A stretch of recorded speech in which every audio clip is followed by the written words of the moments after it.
ولكن في الإسلام يتعامل الأخلاق لعلها يسعون نشر لعلها يسعون التقوى الورع نولي الإسلام المسلمين كان من هذه وكل إنسان يقول يقدم في مكان كل مكان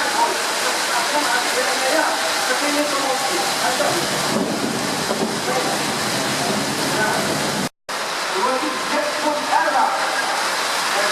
القاسمي محمد السعيد سكت يزوزو